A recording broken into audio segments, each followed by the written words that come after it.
मित्रांनो, ठरलं तर मगच्या आजच्या भागामध्ये आपण बघणार आहोत. प्रिया प्लॅन करते जेणेकरून सायली आणि अर्जुन एक्स्पोला जाऊ नयेत यासाठी.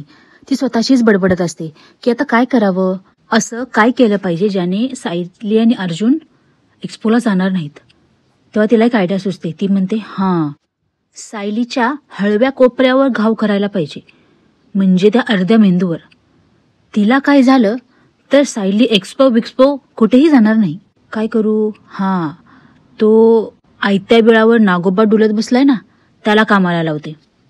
असं म्हणून ती नागराजला फोन करते. नागराज तिचा फोन 2-3 वेळा उचलत नाही, पण शेवटी वैतागून तो फोन उचलतो आणि म्हणतो, काय झालं, एवढ्या रात्री कशाला डिस्टर्ब करतेस?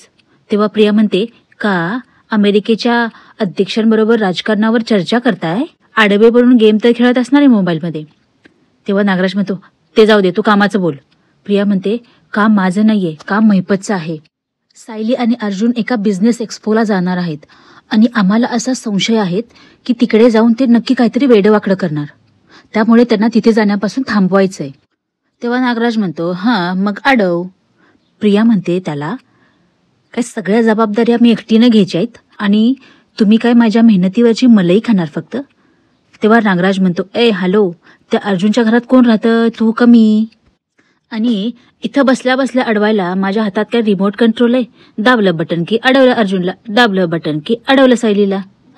तेव्हा प्रिया त्याला म्हणते, हो, रिमोट कंट्रोलनेच अडवायचं आणि त्या रिमोट कंट्रोलचं नाव आहे प्रतिमा. हे बघा, सायलीला कुठेही जाण्यापासून एकच गोष्ट अडवू शकते, ती म्हणजे प्रतिमाचं आजारपण किंवा प्रतिमाचा अपघात. असं काहीतरी झालं ना तर सायली पळत तिथे येईल आणि तिथून निघूच शकणार नाही.